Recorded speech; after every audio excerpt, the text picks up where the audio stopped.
Boa noite, irmãos e irmãs do Templo do Saber. Estamos aqui mais uma vez para continuar nossas palestras.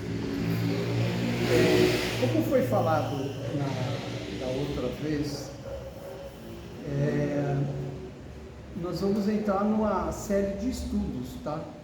Porque o Templo do Saber, como no próprio estatuto consta que que nós... O estudo é a prática dos estudos dos mestres do Oriente e do Ocidente. Então, logicamente, toda a sabedoria do Ocidente e do Oriente é muito ampla. Então, nós vamos falar de uma maneira sucinta, para que todos tenham noções básicas. Depois, cada um vai procurar se aprofundar naquele tema que lhe interessa mais. Como todos nós já viemos de uma tradição judaico-cristã, ocidental, vamos dizer assim, então os ensinamentos dos mestres do Ocidente, todos nós já lemos a Bíblia, quer seja o Antigo Testamento e o Novo Testamento, então todos nós já temos essa base. Então nós vamos iniciar com um estudo um pouco da filosofia, da sabedoria, dos ensinamentos, dos mestres do Oriente, tá? Que também é muito vasto, muito amplo, Os Vedas, tem os ensinamentos dos Vedas, do taoísmo na China, os Vedas na Índia, que foram escritos há milhares e milhares de anos antes de Cristo, Krishna, só para ter uma ideia, ele surgiu 2.500 a 5.000 anos atrás, ou seja, 2.500 anos antes de Cristo, 2.500 a 3.000 anos antes de Cristo. Então, mas existe também um conhecimento que eu citei da outra vez, que a Helena Petrovna Blavatsky, ela era uma aristocrata russa no século XIX. E ela, por interesse, por motivação pessoal, foi para a Índia e para o Tibete pesquisar, sobre os ensinamentos do Oriente. Então ela conversou com vários mestres hindus, recebeu iniciações no Tibete também, e com base em toda essa gama de informações dos mestres e sábios do Oriente, ela publicou vários livros, Dentre esses, o mais famoso chama-se A Doutrina Secreta, que são vários volumes, fala desde a cosmogênese, antropogênese e por aí vai. E também os aspectos mais filosóficos das religiões, mas sempre com um cunho meio científico, ou seja, a ciência da espiritualidade. Assim como Allan Kardec, naquela mesma época, eles são da mesma época, por volta de 1850, ele procurou, de início, colocar nos livros deles, então, um caráter mais científico para os fenômenos espiritualistas que estavam acontecendo na França, Tanto que e Blavatsky é a mesma coisa. Então, qual o lado mais científico, mais lógico, da espiritualidade? Existe. Porque existe um paradigma errôneo de que ciência e espiritualidade são distintas. Pelo contrário, a ciência praticamente estuda o quê? O mundo das formas, toda a evolução das formas, dos seres vivos e formas, as formas que estão. Agora, a espiritualidade e a teosofia vai mais além, ela vai estudar também a evolução da vida.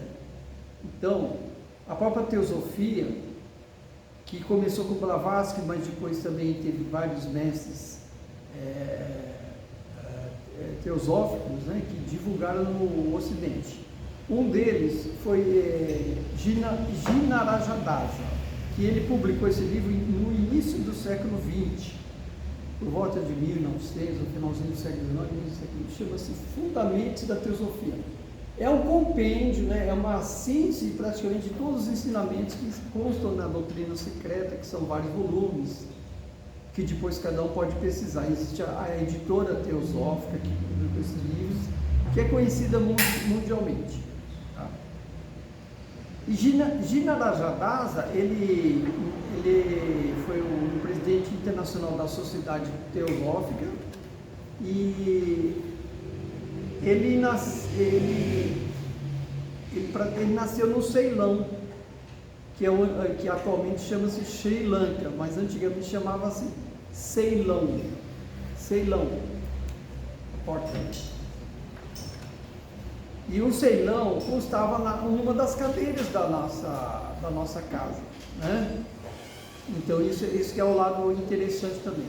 Constava nas cadeiras do nosso templo, tinha vários nomes.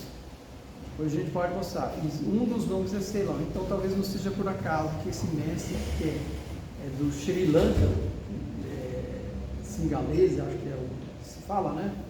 Que nasceu lá no Ceilão. Ele nasceu budista e depois ele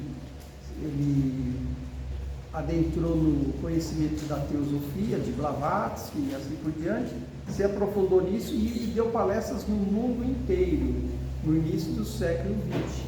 Então esse conhecimento, quer dizer, o conhecimento não tem idade, a sabedoria não tem idade. O que foi ensinado, por exemplo, por Jesus, já tem 2000 anos atrás e é atual. Os sutras, os ensinamentos de Buda também foram ensinados há 2.500 anos atrás, também é atual. Os ensinamentos de Krishna também há 5.000 anos atrás, né? E também é atual, certo? Então, o que realmente a gente às vezes tem uma cultura muito de tempo linear, né? Mas o que vale justamente são os acontecimentos, os fatos que se repetem. Muda o ambiente, muda as pessoas, mas os fatos se repetem. A questão das paixões, das delusões, dos amores, do apego, da raiva. Os fatos se repetem, só mudam o ambiente. Então os ensinamentos, por isso que eles são sempre atuais. Tá?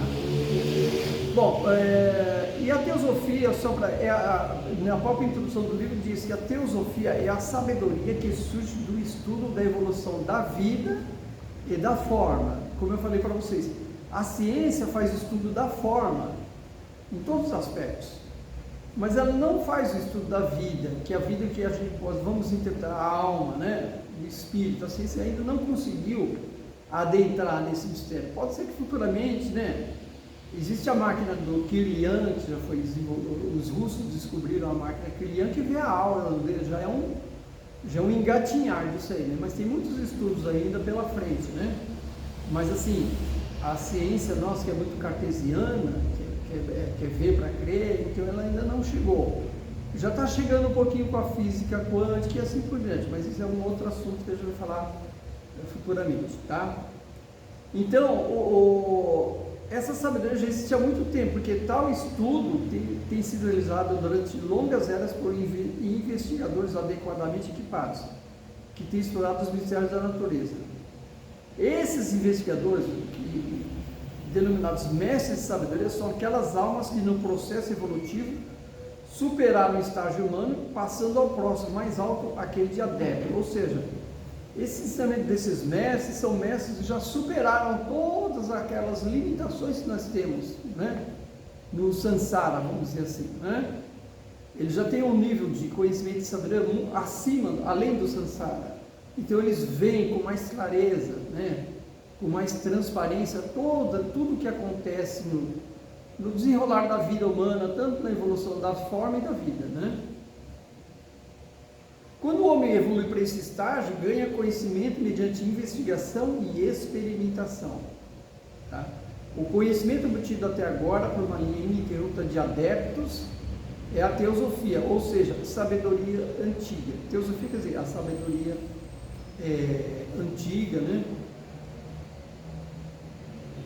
Ou seja, agora nesse caso, o Jinarajadasa, ele realmente, com outros grandes mestres e grandes mestres até do Ocidente, a teosofia começou a ser muito divulgada depois que Blavatsky foi na Índia, recebeu as iniciações no Tibete.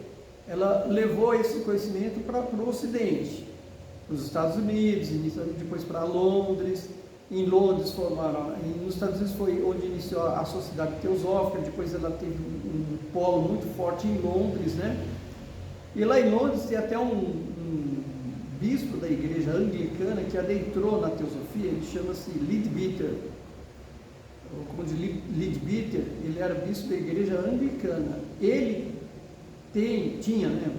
tinha uma clarividência em nível não só etérico, astral, mental, mas também em nível atômico, celular. Era uma clarividência fantástica.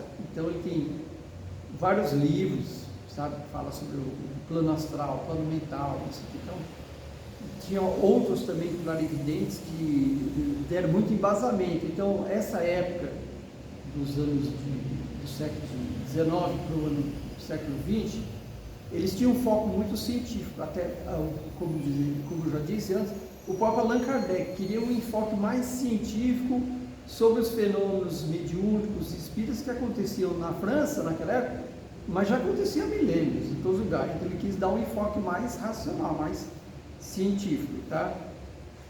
Bom, ele fala sobre muitas coisas, mas acho que o tema que nós vamos falar hoje, um pouquinho, vou dar só uma passando, a gente só vai dar assim tipo um aperitivo, para vocês gostarem do aperitivo, e depois cada um pesquisar de acordo com, né, os seus estudos, né? Então, o primeiro capítulo ele fala para nós sobre a evolução da vida e da forma. Eu vou falar de uma forma de um jeito mais sucinto. Assim, então, essa é a grande diferença. Todos nós temos um corpo humano, né?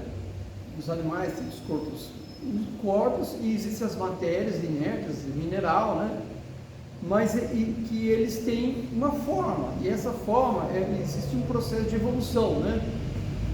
De evolução, átomos, células, organismos, cada vez mais vão se aperfeiçoando, evoluindo, de acordo com o ambiente, e tudo bem. Mas também a vida, ela é um processo de evolução diferenciado, tá? Então, como é que acontece? A vida, o que é uma alma, né? Porque todos temos uma alma, e essa alma veio de onde? É lógico que ela vem lá dos planos divinos, ela vai descendo os reinos monásticos, búdico, Cristo. Depois, assim, uma centelha, vamos dizer assim, uma fagulha, uma mônada que fala, né? Uma fagulha divina, ela vai descendo para a matéria. Quando chega no plano mental, ela se torna uma essência elemental. Essa essência elemental, depois ela vai descendo, essência elemental astral, né? Depois essência elemental etérica, e essência elemental já entra no reino físico. Ela se chama alma grupo mineral. Ela entra primeiramente no reino mineral. Depois ela passa por longos processos de vivência no reino, essa essência elemental. Depois ela migra para o reino vegetal. Do reino vegetal, essa alma grupo, ela já se torna uma alma, mas a alma grupo, não é uma alma individualizada. Ela vai para o reino animal, continua sendo uma alma grupo, né? Mas quando ela parte para o reino humano, ela já se torna individualizada, ou seja, ela já tem vida própria, ela já tem arbítrio. Essa é a grande diferença. O ser humano, ele tem arbítrio, ele tem liberdade de fazer as coisas, de pensar, raciocinar, tomar decisões, né? Enquanto nos seres animais, eles ainda vivem mais em função do instinto de conservação, de procriação, de alimentação, de abrigo, instinto de sobrevivência, né? Sobrevivência e de proliferação da espécie. Assim como os vegetais também, eles estão sempre preocupados com a sua sobrevivência, é lógico, de uma maneira, né, ainda muito rudimentar em relação ao ser humano. Eles estão sempre se proliferando, se multiplicando e assim por diante. São alma-grupo. Mas essas evoluções, não é que a pessoa foi um vegetal há pouco tempo, não, isso é coisa aqui pelos escritos, dizem que quem foi animal na evolução da Lua se tornou humano agora na planeta Terra. Isso chama-se nas cadeias planetárias. Os outros planetas parecem que não tem nada, mas tem vida, ou já tiveram vidas físicas, e alguns estão em processo de evolução e outros estão em processo de degeneração, o lado físico, mas tem o lado mental, astral. Então, só para ter uma ideia, Os animais que viveram na Lua se tornaram humanos vindo para a Terra, depois que passaram por todo o processo evolutivo. Depois nós vamos falar como é que é essa evolução dos animais, tá? E chegaram a, quando se torna ser humano, o ser humano já tem, é uma alma individualizada, ela já tem um pouco de arbítrio, ela pode escolher o seu caminho. Logicamente, ele vai escolher muitos caminhos errados, né? Porque não conhece direito, porque sempre vai ter um mestre, alguém que vai orientar, né? Isso não acontece normalmente. Todo mundo, quando nasce, o pai e a mãe é o primeiro mestre, né? Pode ver que a gente sempre vive cercado de pessoas nos instruindo para a gente dar menos cabeçadas possíveis na vida, não é? Primeiro com os nossos pais, depois com os nossos professores, ou os nossos avós também, que são, né, nos ensinam. E depois nós vamos para a escola, a gente tem vários instrutores, mestres da escola, e por aí vai. Então nós vivemos sempre num ciclo de aprendizado. Para quê? Para a alma evoluir cada vez mais, até que a gente encontra mestres também que têm ensinamentos mais profundos, aqueles ensinamentos mais espirituais, né? Quer sejam pessoas ou quer sejam de repente líderes religiosos, como foi Jesus Cristo, sabe, né? Grandes mestres, Buda e assim por diante. Então, mas a alma, quando ela se encarna, ela também está evoluindo, mas é um processo de evolução diferente da forma dos minerais. Os minerais, eles têm, as formas elas se evoluem também. Existe qual é o reino vegetal, tem o reino animal, aí tem os invertebrados, os vertebrados e o ser humano, que é uma das formas mais aperfeiçoada né, que a ciência vê, porque o ser humano é um animal racional, que raciocina, tem inteligência e assim por diante, tá? Então,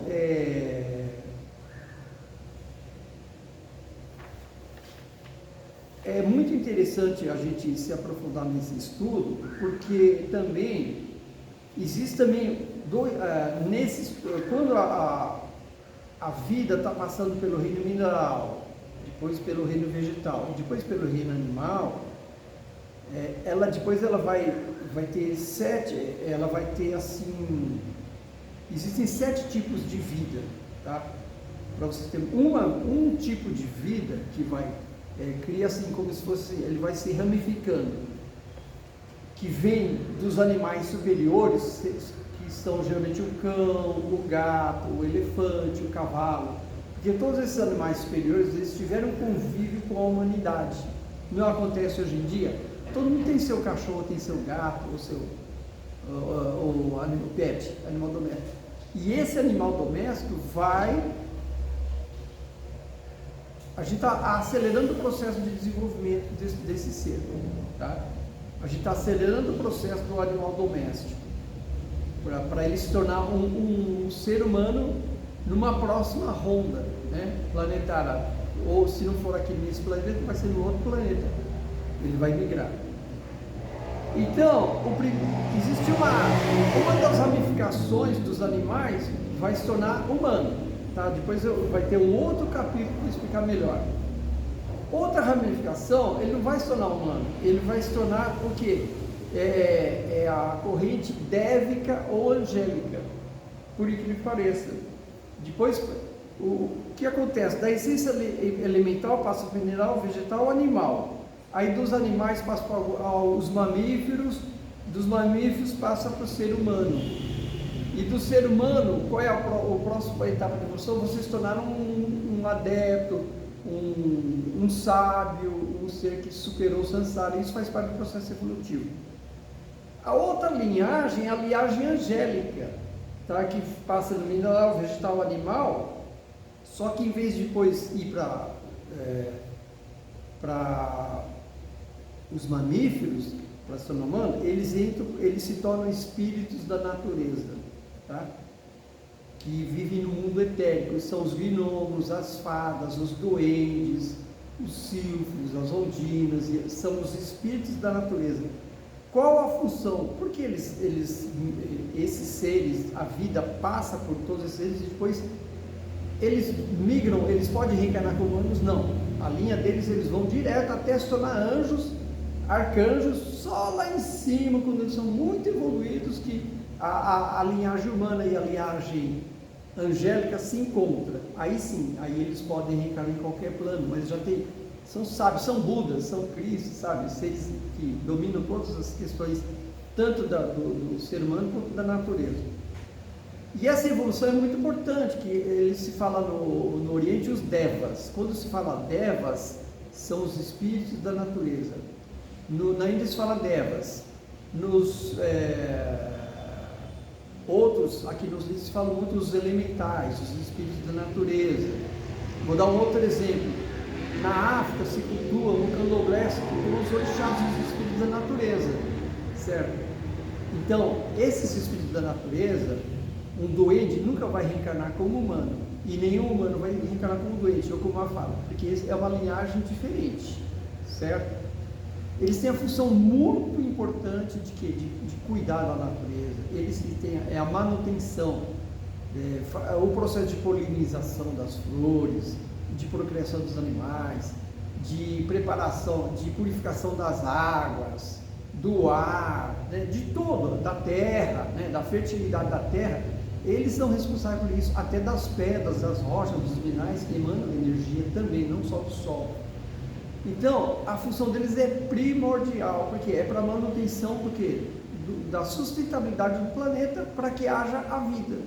Eles cuidam das formas, certo? De todas essas formas, das plantas, das flores, isso, existe todo um processo. Parece que a gente vê o sol passando, existem anjos, né?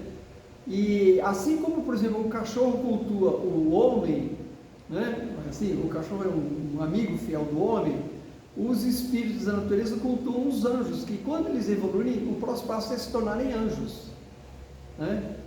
Se tornarem anjos. E os anjos, eles estão muito ativos também, cuidando de tudo isso aí.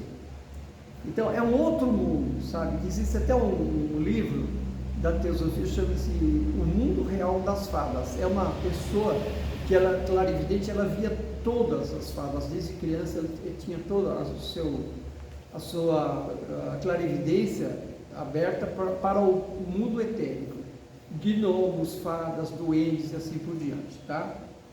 Então, quer dizer, além disso, existem mais outros desses dois, a linhagem da humanidade, da evolução dos devas ou anjos, a vida das células, que não vamos entrar, é muito profundo, a vida dos átomos, elementos químicos, mais 5, 6 e 7, e mais 3 outros são desconhecidos.